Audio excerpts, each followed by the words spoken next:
Arctic Encounters, Hot Commodities, Cold War. Thank you for joining us. I'm Steve Clemens, Washington Editor-at-Large of The Atlantic, and it's a pleasure to have really three very distinguished stakeholders in the Arctic region to build on Defense Secretary Chuck Hagel's interesting comments last night. I asked John McCain how he would open this. He's got the sort of deepest reservoir of humor of anyone at this conference.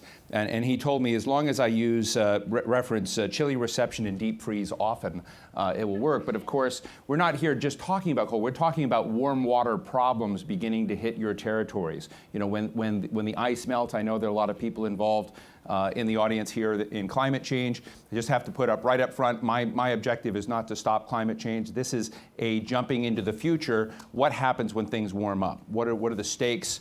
What are the potential conflicts? How's everyone dealing with this? Now, we have with us three distinguished ministers. I tried to get Rob Nicholson thought it would be a great idea to have everyone go by first name. The other two insisted on Mr. Minister, so we'll have to work that out. But to my far right, we have Nikolai Vammen, who's Minister of Defense of Denmark. And then, of course, we have one of our hosts for this entire conference, Rob Nicholson, Minister of National Defense here in Canada. And then just to my right, Gunnar Bragi Svensson, Minister of Foreign Affairs from Iceland. So three terrific people to comment on what's unfolding in the Arctic region. Now, some people here were surprised last night by Defense Secretary Hagel's focus on the Atlantic strategy. In fact, he gave me a couple of signed copies of the 14-page Arctic strategy document. I'm happy to give them to anyone who asks the best question or makes the best comment later. I was able to get from Nikolai here the Denmark statement. It's 58 pages long, and he personally signed this one to me. So I'm going to keep that one. But given Hagel's talk, if you went to the Israel table, the Middle East table, the folks focused on Asia, those worried about Iran and nuclear deal making right now in Geneva, and all of them are saying, well, why didn't he mention us? Why is he so focused on the Arctic? And so that's one question that I'd like to begin with, but I'd like to go to Minister Nicholson to respond in what you think.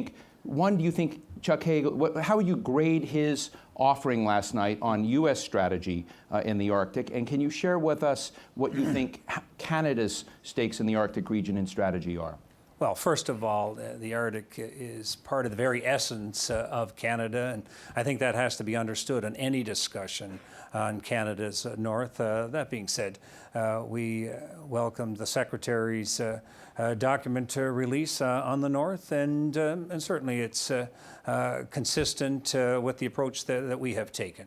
The document focuses on the domestic focus on the north, the importance of international collaboration and cooperation, and certainly that's the Canadian approach through our northern strategy. We have been focused on the north for quite some time, and again, to the extent that we work together with other nations, and certainly the Americans have a large stake in this. This is appropriate. We view this as a low-tension area, and so we reach out. We want to have cooperation between other countries, and so I think it's great that he chose this forum, quite frankly, to present this, and certainly it's consistent with our view.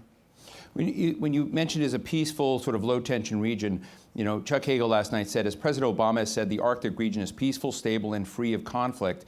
I almost wanted to add ... so far.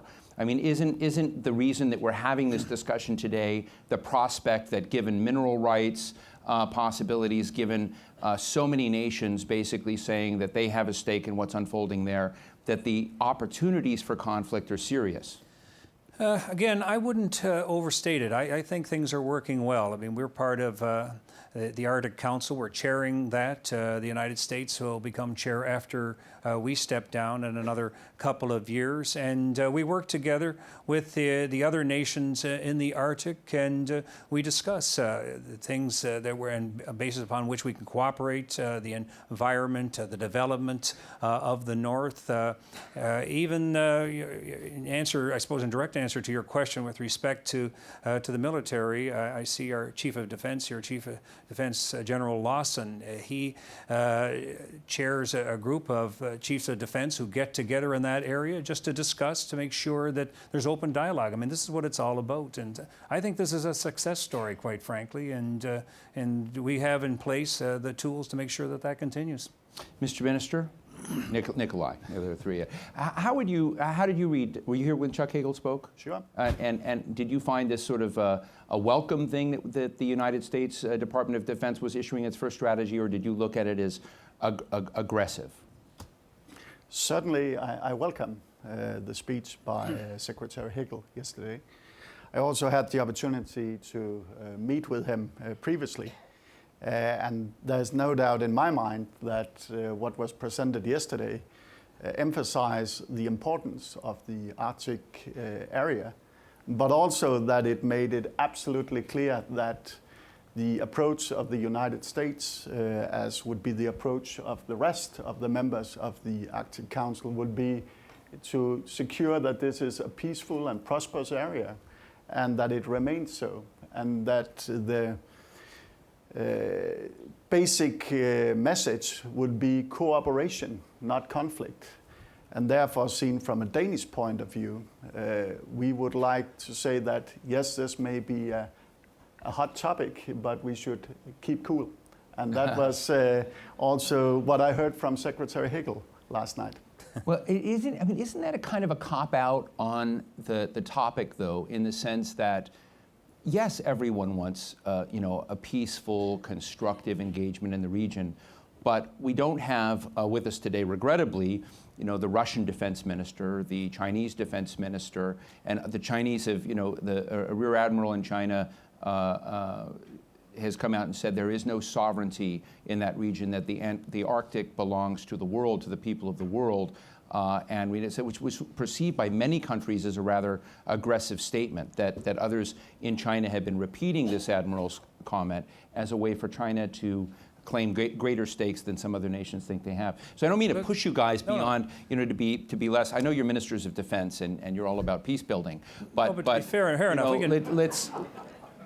this is our peace builder here, the diplomat. But I am interested in going just a little bit further, because I think that when the Pentagon comes out and says we have stakes, we want to maintain a constructive position, we need to begin devoting resources. I don't know if you heard Kevin Rudd earlier, the former Prime Minister of Australia, talking about the fact that he just didn't see, from his perspective, America able to spend what it needed to get beyond its current levels of presence in the Pacific before you even begin thinking about a new rush in the Arctic. So I'm interested in whether or not you're willing to sort of look at some of the potential naughty players, maybe China, maybe Russia, and conflict points. Well, from our point of view, we see the Arctic Council as the place for much of the international cooperation in the Arctic. And Russia is a part of that. And China will also have observer status there. So we believe that we can bring also major powers from outside the Arctic into the room to discuss the future, but it is also absolutely clear that some countries, those involved in the Arctic Council, have special obligations, and we have also, of course, sovereignty issues, which comes from all of our countries. And therefore, I believe that the discussions that may arise in the future should be dealt with in a peaceful and constructive manner. And the Arctic Council would be a very good place to do so. And when it comes to other issues, we have international law and we have the UN track. So I'm quite optimistic and hopeful that we will continue to see the Arctic as a peaceful area, even though, of course, there would be many interests at play. Gunnar, how do you, from Iceland's perspective, how do you see the region, both from a diplomatic and potential military perspective in the region? I noticed that the Atlantic Council has Sweden, Russia, the United States, Canada, Denmark, Finland, Iceland, and Norway as core members. But the list of observers is in a way much more interesting. Singapore, Spain, China, Germany, France, Japan, Italy, India. And I'm interested from a diplomatic perspective whether or not you think that the role of so many other countries in an Arctic Council is healthy, or is it worrisome to you? Well, first I'd like to say that I'm very glad and I applaud actually the speech made from Mr. Hagel yesterday. I think it was an important speech. I think it shows us today that the US is putting these Arctic issues higher on the agenda than they have done before, and for that I'm very grateful and happy about that. I totally agree with my colleagues here that we are not waiting for any tension in the Arctic. And I don't foresee any troubles there, even between the nations, between the states that are parts of the Arctic Council or having observer status. So this forum that we have, the Arctic Council, is a forum that we come together and we try to resolve things before they come to a trouble, before we have a tension. So that is, so I agree with my colleagues there. Look, Rob? I can just say this about Secretary Hagel's comments yesterday about the need for international cooperation. I mean, there's nothing new about this. I mean, Right. Canada has been in NORAD with the United States for over 50 years. We cooperate with them on a daily basis for the security of North America and beyond along the shorelines of this continent. And so this is nothing new. And so when I heard that yesterday from the Secretary, well, this is perfectly consistent with the role that the Americans have taken, and certainly we have taken with them. Now, with respect to comments by admirals or others with respect to sovereignty in that area, I mean, I want to be as helpful as possible. I'd be glad to send any of these individuals who aren't aware of whose sovereignty this is up there. I'd be glad to send them a copy of the Canadian history books that I read and look at, and so on. I'm sure my colleagues would do the same thing, because Maybe we can arrange that next year. Then I would be Halifax. glad to do that. This would be good. Have a panel on these things here, but yeah, it's very clear on some of these issues, and so we want to be as helpful as we can. Before I jump to the audience, and I'd like to, I'm going to walk out amongst you, and hopefully you'll have some great questions about the Arctic and these issues. But one of the real interesting debates that we have about every 2 or 3 years in the United States is whether or not the Law of the Seas Convention of the United Nations should be ratified or not. And it is a controversial subject. All 3 of your nations are signatories. And it was, when I tweeted out yesterday that Chuck Hagel was going to be focusing on the Arctic, I raised the question on whether he would address Law of the Seas, because many people look at that convention of the United States being a missing piece in any kind of larger Arctic strategy for the United States. So I'm interested in your critique. Do you find that your interests are better served by the Law of the Seas Convention from your national perspectives, and it's better that the United States not become a member because it enhances your stakes, your rights with less meddling from the United States? Or is it, do you look at the fact the United States has not ratified this important convention as something that really hinders its ability to play the kind of role it might otherwise do in the region? I think it would be better for all, and also maybe especially for the Why? for you to sign it, because they are the only state of the Arctic 8 that has not signed this very important convention. So we like to build this good cooperation there and try to minimize tension by referring to the law. This is one of it, very important. So I would like to say that I really like them to finalize it.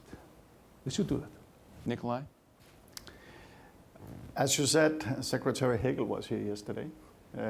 I don't know if you asked him the question. I did. In fact, you did. What did he answer? At a party at the What did he reception answer? after. Well, I think he wouldn't mind. He believes that ratifying the Law of the Seas Convention is important. And then he said that while the United States is a member of the Arctic Council and plays an important role there will be new institutions built and new guiding vectors in the region that, to the degree that the U.S. doesn't ratify the Law of the Seas, its relative weight in those issues will be smaller than it otherwise should be. Well, I think that Secretary Hagel made a very wise statement. Again, we've been very consistent when ships are in Canadian waters. insist that they follow Canadian rules and regulations. That's what we've said, and that's the approach that we have taken. Yes, we've ratified this, but we have a huge responsibility for the waters that are within Canadian territory, and we've got to protect the environment. We've got to make sure that it's managed well, and so again, we send out that message: follow Canadian rules and regulations, and everything will work well. One last question before I get up. Mr. Nicholson, I went back to look at how the press treated your ascension to your job and kind of read up on the reactions and looked at kind of the comments on the Arctic, and they said that one of your challenges as Defense Secretary or Defense Minister here would be to transition Canada's focus on away games, meaning things like Afghanistan and others, to home games or things in the core front. Do you see it in that way? It was a very consistent comment in the Canadian press about what they perceive to be an inattention on Arctic issues versus Canada's constant involvement in problems far away. Look, this has been a priority with this country going back almost 60 years. One of Canada's great prime ministers, John Diefenbaker, made this very clear on taking office in the 1950s that Canada's north would be a priority with him. And so our government has made this a priority through its northern strategy. Each year the prime minister is there. We have military exercises in the north. We've had a renewed emphasis through that northern strategy. We've been very clear that this is a priority of the government of Canada, and it will continue to be. And so there's nothing new about that. Great. So I'm going to open and invite questions from the audience here. You look like you're ready to jump out of your seat. Do you have a copy of this? Do you want one? Yeah? You read it? Yeah, you read it? Okay, then you don't get one. I'm going to give it to my friend over there, but you get to go first. Yeah, I wrote one before. My name is Espen Barth Eide. I used to be Foreign Minister and before that Defense Minister in Norway, and we worked on this issue for many years. You should be on this panel. I was 5 years ago on the first panel together with General Natunchik, and at the time you had a similar kind of title, and then it was called A New Great Game. And General Natunchik and I and all the others on the panel were arguing this is not a new great game. This is actually an area of peace and cooperation if we invest in it. And since then, Norway has settled its disputes with Russia. Denmark settled its dispute over the Lincoln Sea with Canada. And there are less and less remaining disputed waters in this region. I really think it's important that we all understand that this is a prime example of investing diplomatically early in order to build institutions, respect the law. And since I have read the American report, it explicitly states that the Department of Defense will continue to seek the ratification of the Law Seas Convention. My question is to the panel is, how do you see the sort of broader geopolitical implications of the fact that we actually did achieve what at least some of us were fighting for, to get the countries like China, India, Japan in as observers? What could that mean for broader maritime issues? Because if China applied what it actually signed up to in the Arctic Council to East Asia and Southeast Asia, things would look much better. Any comments? Well, again, the Arctic Council is made up of those countries that directly border along the Arctic Ocean, and that makes sense. But the Arctic Council has welcomed other countries. China, Britain, others have asked for observer status, and they have been welcomed in the sense that they should know exactly what it is that we are doing, how we are operating, and the priorities that we have to manage that. And so I believe it's something that has worked, and I think that can continue to work. Mm-hmm. Nikolai? Well, to add to that, as I started out by saying, I believe that the fact that we have China and other nations taking part in the work in the Arctic Council with observer status brings them to the table in a constructive way, and thereby also making sure that we have a chance to talk also about the difficult issues. And the way I understand Espen's question, if this could be inspirational in other parts of the globe, I would welcome it. But with the focus on the Arctic, I believe that the road ahead is wisely chosen, that we have this as the center of cooperation. And with the speech yesterday by Secretary Hagel, some were surprised why he took that as his main focus. But when you look at the countries who want to be engaged in the Arctic Council, you can see that they are countries far away from what you would normally anticipate, and that is of course a clear testimony to the importance of the Arctic. Therefore I also believe that the Arctic Council will play a more important role in the future than what they have already been able to deliver so far. Just real quick, since you're an early architect, were you surprised by the Rear Admiral of China's comment about sovereignty? I mean, this is the comment by a Chinese Rear Admiral that's been sweeping through the Chinese press, that no nation should have sovereignty in the Arctic, that it belongs to the people of the world. And I'm just interested because as you negotiated their observer status, which they very much wanted, the statement nonetheless looks adverse, if you will, to how the Atlantic Council has been designing a cooperative framework on rights. The statement, yes, but China has actually signed up to, there's no such thing as a free lunch, and actually the fact that they joined as observers also meant that they signed up to the core principles, and there's a direct implication of that they respect UNCLOS, at least for the Arctic, which they just signed up to legally, and I have to relate to the fact that these issues are settled by international maritime law already, and by applying it to the Arctic, that means it's also settled in the Arctic. Right, thank you. Right here in the back, and then we'll go in the front. But Thank you so much. Scotty Greenwood from Washington, D.C. At a previous Halifax conference, we've talked about Arctic before. One of the discussions, there was a gentleman from Maersk Shipping, and the conversation was about how the Northern Passage would become navigable in the near future. I wonder, so not only with commerce going across, with the seaways becoming navigable, at least in the summer, but also with the resource exploration and development that's up there, to what extent the gentlemen have grappled with, either in the Arctic Council or in other places, disaster response, emergency preparedness, and that sort of thing. And related to that, because we've seen Macondo, BP, we've seen Exxon Valdez, so is there private sector collaboration up there? And related, General Natinchuk has talked about the challenges with communication up there. So are there thoughts about constellation of satellites, public-private sector collaboration, so that if something bad happens, you can talk to each other and help fix it? great, Thanks. so short form, oil disasters and communication. Well, first of all, I believe that it is positive that we see possibilities of commercial trade routes being established from a commercial point of view. But it will also cause challenges, of course. And therefore, we need a very close cooperation between the nations in the Arctic. And from a Danish perspective, we will be looking into this in a review of our capabilities and challenges in the next year. And we will do so within the Kingdom of Denmark, of course, in very close cooperation with Greenland and the Faroe Islands. And I would also like to acknowledge the presence of the Premier of Greenland here today. From our point of view, we will have to understand the fact that no nation can solve all the challenges alone. The area is so vast and the climate so challenging.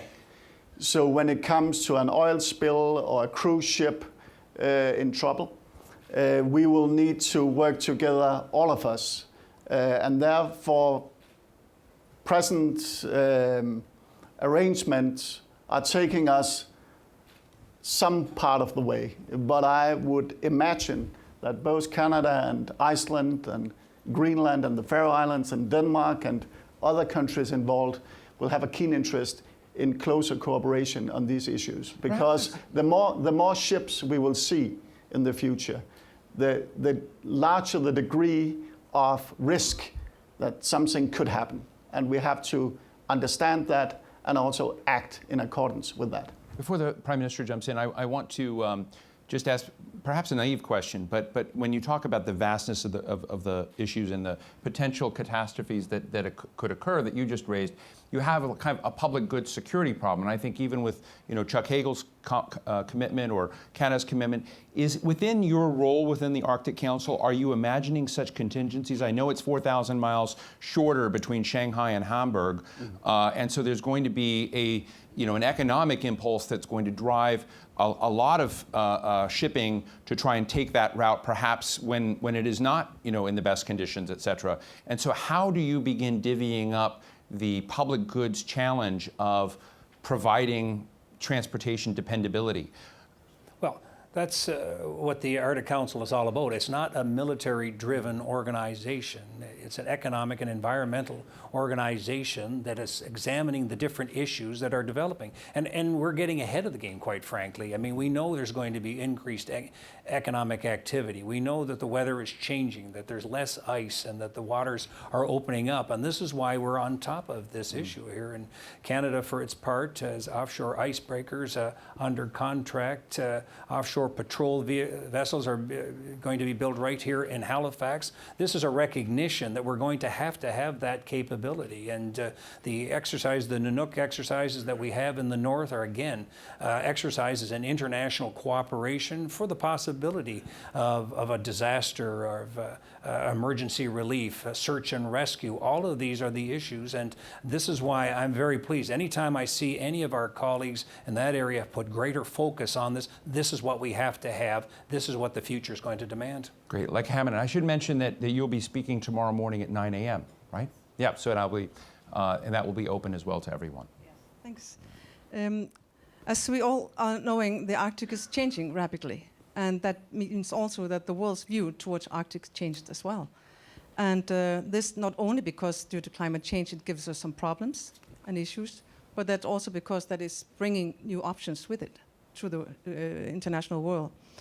And Greenland, which I'm premier for, is 20% of the Arctic. It's a huge part of the Arctic.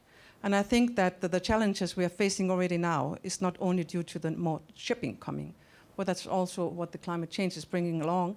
That's the potential for minerals exploration and exploitation. And that means that it's setting the Arctic into a very delicate situation where we have to be aware of our environment, but also at the same time be part of the global economy. And making it balancing is very important. This is not just a job for Greenlanders only, but this is going to be a job for all the countries that we're working together with, especially not only within the Arctic Council. And I think it's important what the gentlemen are saying, that polar code for the transportation in the Arctic is very important. And oil spill response agreements are also important, search and rescue, security, surveillance, and transportation, just to mention a few of them. And I like the idea of the countries going together and saying that Arctic is part of the world.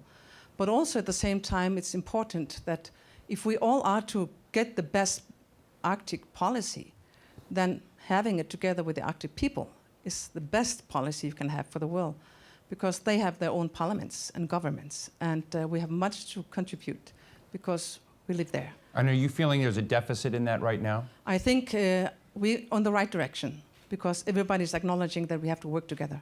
Everybody's acknowledging that this is a huge job for the world community.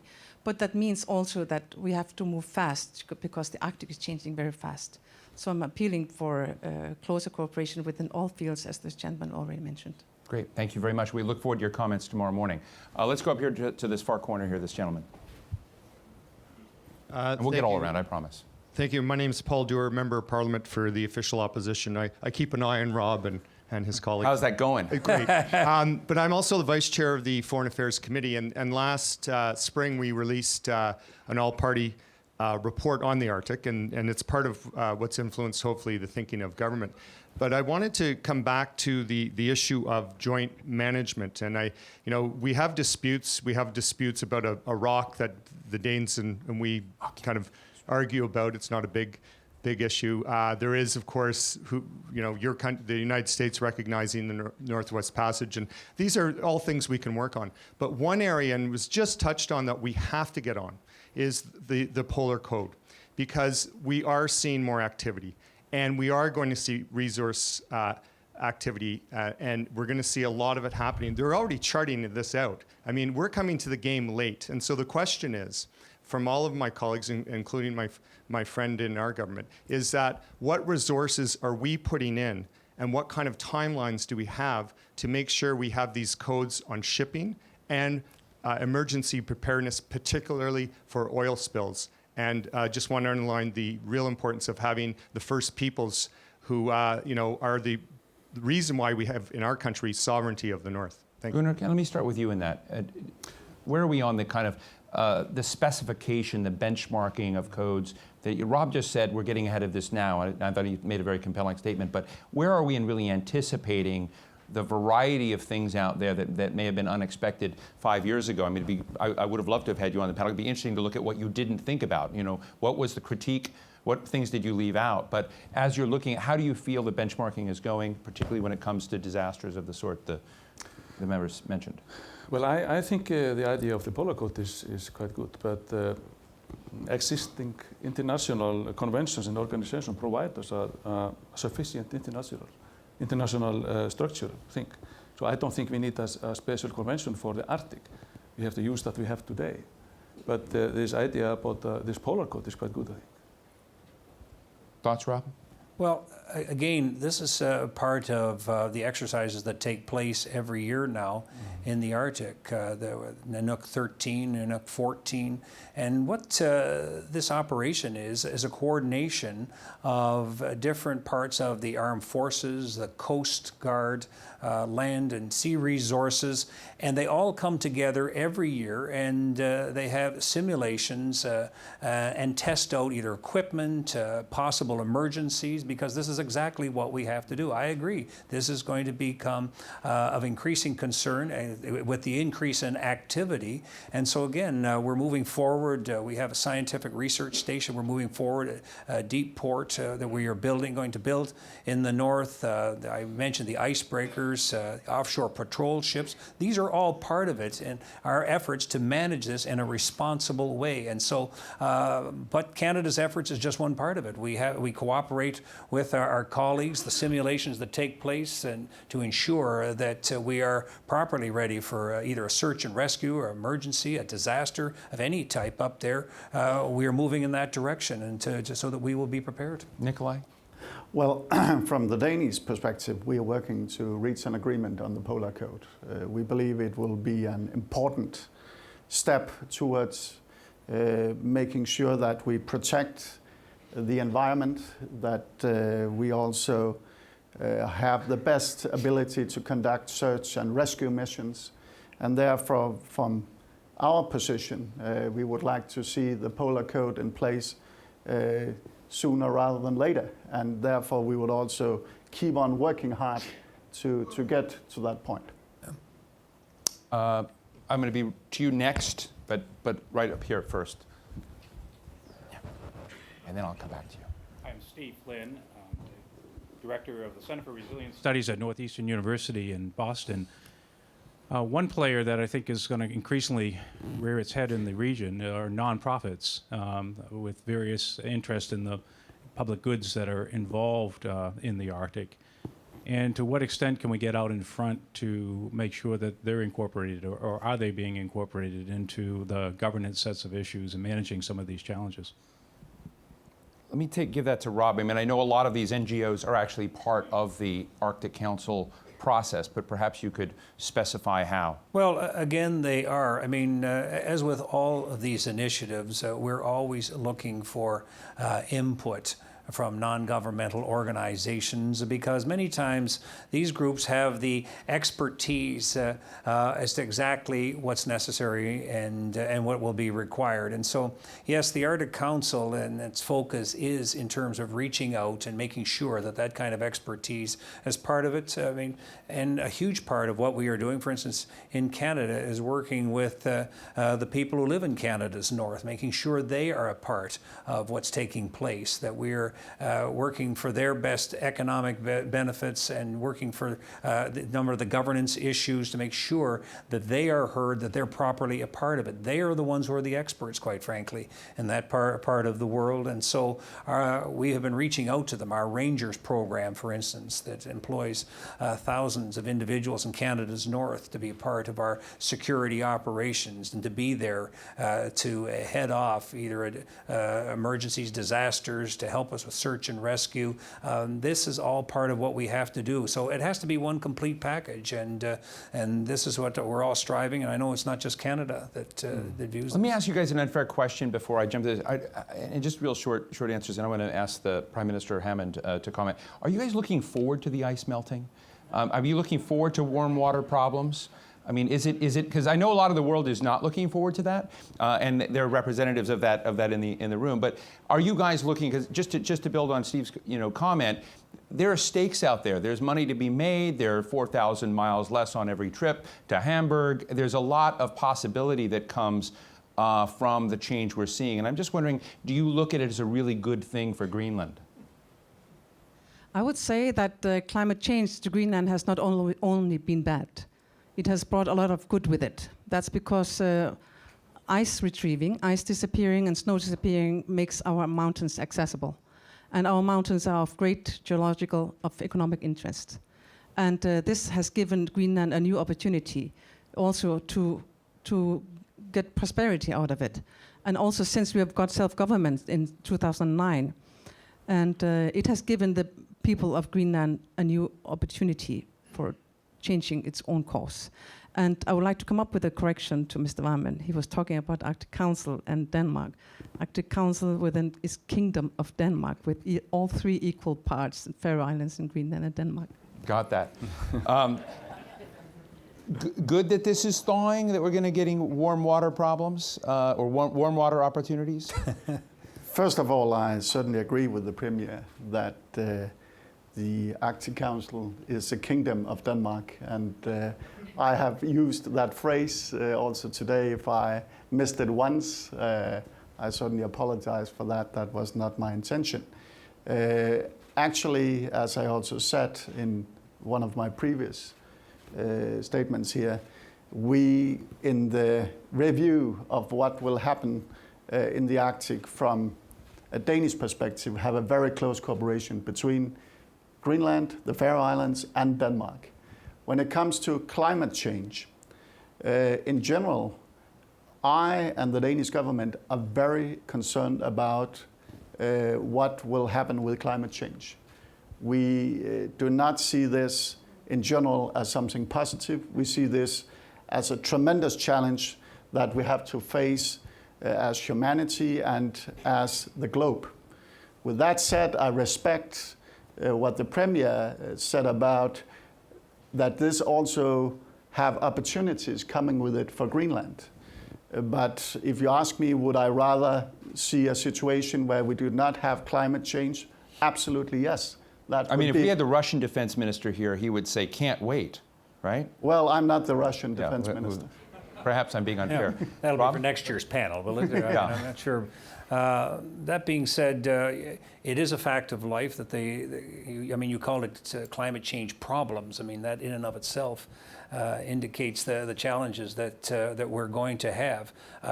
We all have a responsibility to manage our resources in that area, manage our sovereign territories, and that being said, this level of international cooperation will help us. Gunnar? Well, this is giving us some opportunities, and I think we should use the opportunities, especially for the people that is living in the Arctic, of course. But at the same time, we have to do it in a responsible way. That's the main message. Will you have to change the name of your country? No. Well, hopefully not. But as you probably know, Iceland was supposed to be named Greenland and Greenland Iceland, but they come. We're not going to get into that today. No. Maybe the Arctic. Yes, right here, right here. Perhaps. Yes. Gal Luft from the Institute for Analysis of Global Security in Washington. I'm sorry, but you cannot talk about space exploration without talking about spacecraft. And you cannot talk about the Arctic without talking about the most important platform to work in the Arctic, which is the nuclear icebreaker.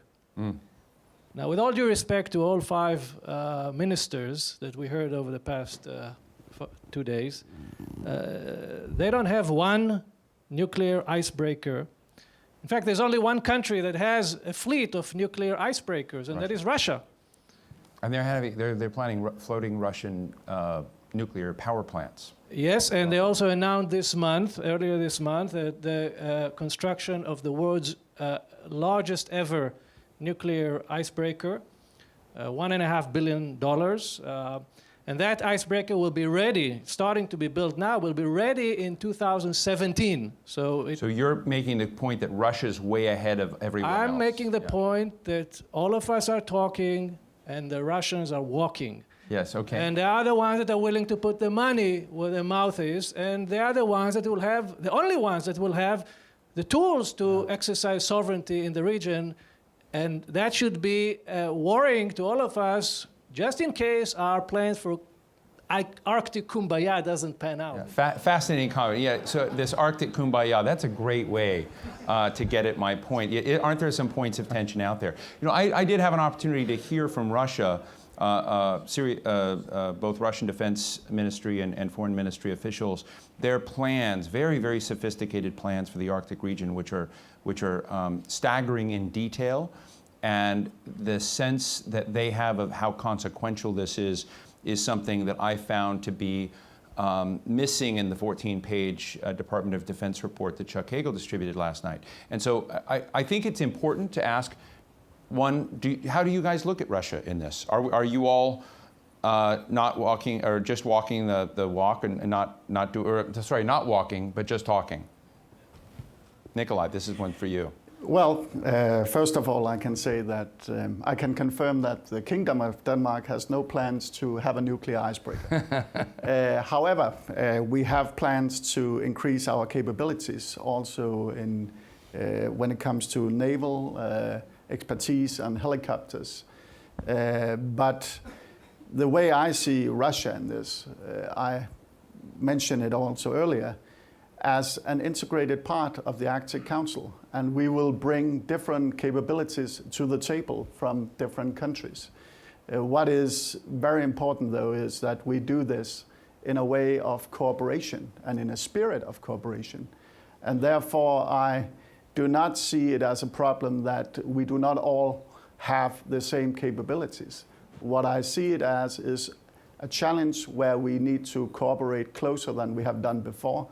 That would also play wisely into another debate which is taking place, which would be smart defense. I mean, that you could also talk about smart ways of working together so that we don't all have to be able to do the same, but where we can help each other. You know, yesterday, Minister Nicholson signed an agreement with Chuck Hagel after many years of not cooperating between Canada and the United States on training and regional cooperation. And so I know it was an important step forward in our relations. But less facetiously, you did sign this statement. Do you have similar kinds of deals with Russia and other stakeholders in the Arctic Council? We have agreements with a lot of stakeholders, and certainly our participation in the Arctic Council is an acknowledgement of that.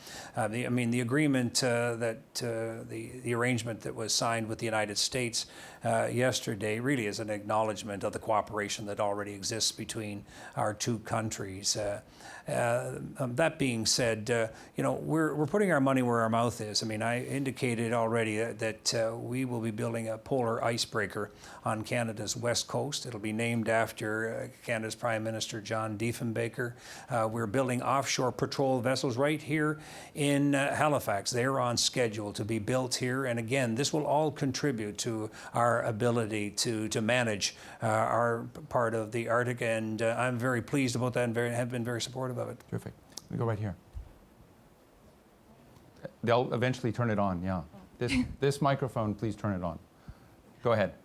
My name is Natalia Lukasheva. I'm an Arctic scholar. I took part in Operation Nanook last August, and it was an eye-opening experience on what the military can do and how it should be doing things.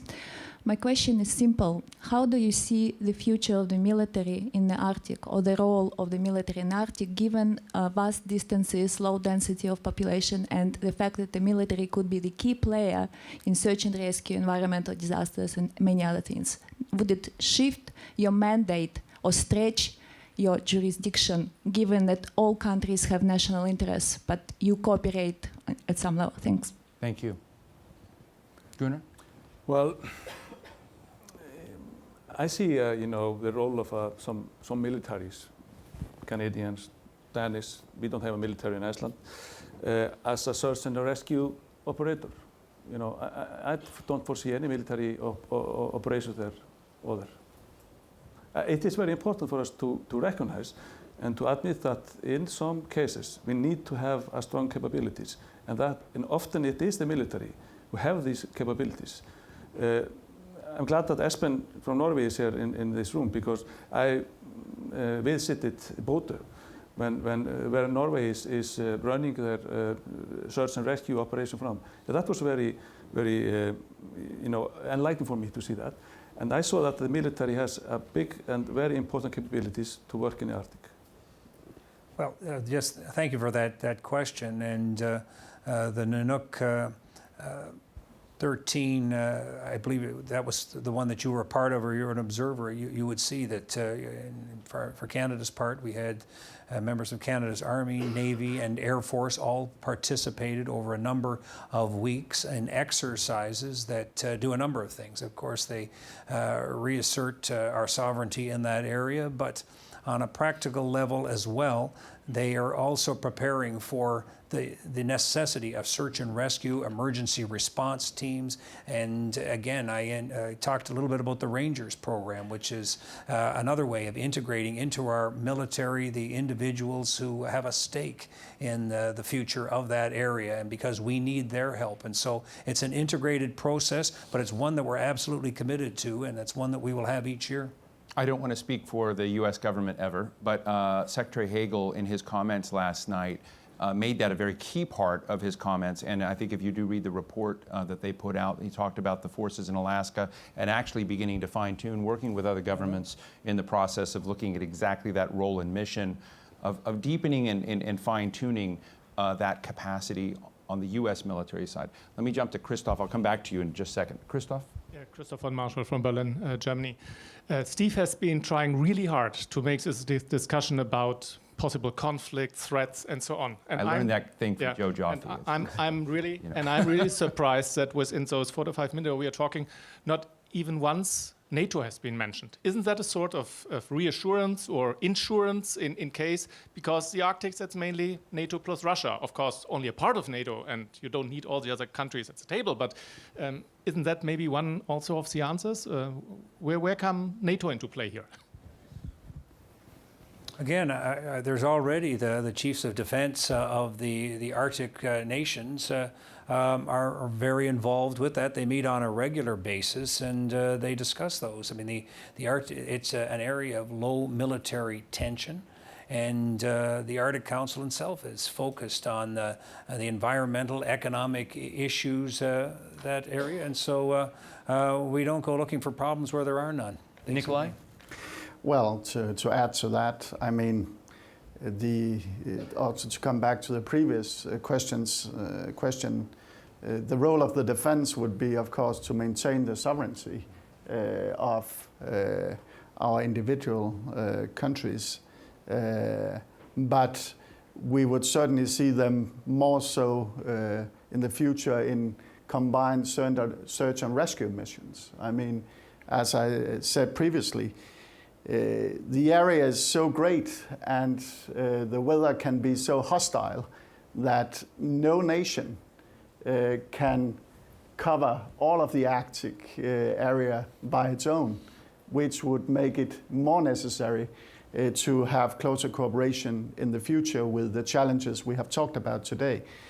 And with respect to NATO, I share the view of Rob and others that NATO will, of course, be there if a situation should arise that would call upon NATO, but that is not the daily business of the Arctic. Great plot for a TV show, though. and we do not foresee that. I can imagine it as a plot for a TV show, another out-of-area mission for NATO in the Arctic. But NATO has a role in the high north through situational awareness, but also through the NATO Disaster Coordination Center and capabilities in disaster relief. So NATO has already some role there, but like I said before, I don't see NATO will have any military role there when it comes to interesting conflicts. Other comments, questions? Yes. Oh, sorry. Sorry to come twice, but I just wanted to point out that the first agreement that the Arctic Council, first formally binding agreement that the Arctic Council established was a search and rescue agreement. That basically says where do we delineate the responsibilities and how do we inform each other so that we can help each other in the situation that we really need the serious search and rescue capability. And to the question on the Russians, I want to point out, yes, the Russians have some capabilities, but they are actually in serious need for more capabilities, but such an enormous part of the Arctic, particularly the northeastern transport route, is north of Russia. So there's nobody else that could have these capacities to do the immediate search and rescue. So this is the part of Russian military investments that I, as a former NATO defense minister, actually support, that they build capabilities to look after everybody's transport through this route. We are, relatively speaking, better prepared for our part of the Arctic than they are for their part of the Arctic if we look at the capability to problem ratio. You mean they, meaning the Russians? The Russians, okay. yeah. So they really need to invest more in looking after a vast territory, which is basically north of Russia and within the Russian economic sphere. Interesting. Other comments, questions? Yes. You've got him. There's a mic right behind you. Great. Hi, Walt Natinchuk, President of the Space Agency. The question with regard to NATO's involvement when we created the Chief of Defense Staff Committee with regard to the Arctic really was in response to a request from both our Finnish friends and our Swedish friends, because they were looking for a multilateral way that they could actually engage with their Russian colleagues. And that's one of the reasons why we created this committee a few years ago. And again, Tom Lawson and the crew are carrying on with that. Thank you. Great. Time for one more comment or question. Any others? Okay, gentlemen, let me and I do want to remind people before I get closing comments that you have an opportunity to run tomorrow morning, 7 a.m., is that right? 7 a.m., yes. 7 a.m. with Rob Nicholson. What's your 5K time? In the cold. Those things need to be part of my talking points here. I don't know. I'll have to. So Rob Nicholson tomorrow morning, 7 a.m. Are you guys going to show up? No, we are.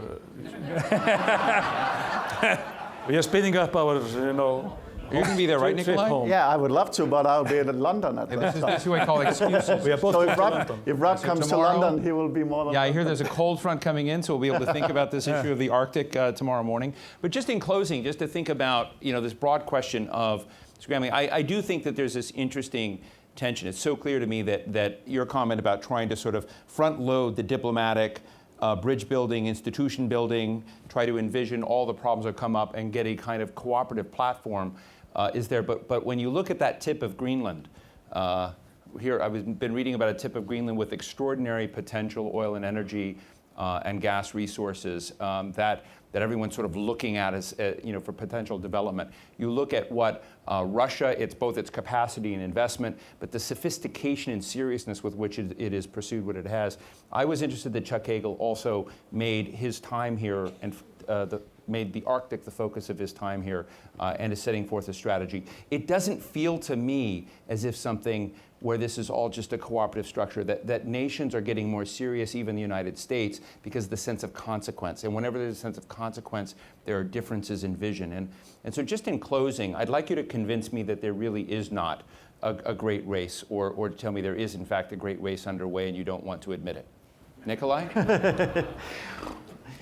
Well, I believe it's fair to say that there are competing interests, but also that these interests are met in a responsible way.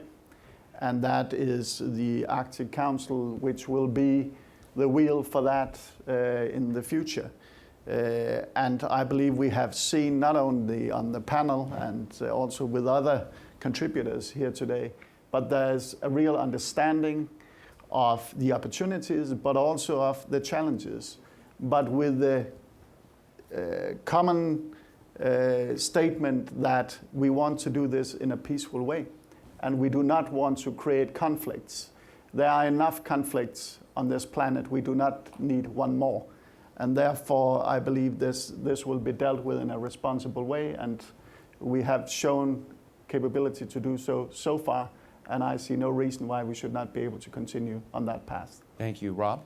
I think this is a success story. I mean, this is what this is all about. This has worked, and I know you're doing your best to try and find something here to focus on. That's your job. No, I understand that, but you can't look at this but help but be impressed by the level of cooperation and, quite frankly, the lack of military tension in that area. Yes, there's going to be more economic development. It has to be responsible economic development. There's going to be more activity in the north. We understand that. But again, I think the framework is in place to continue to make this a success.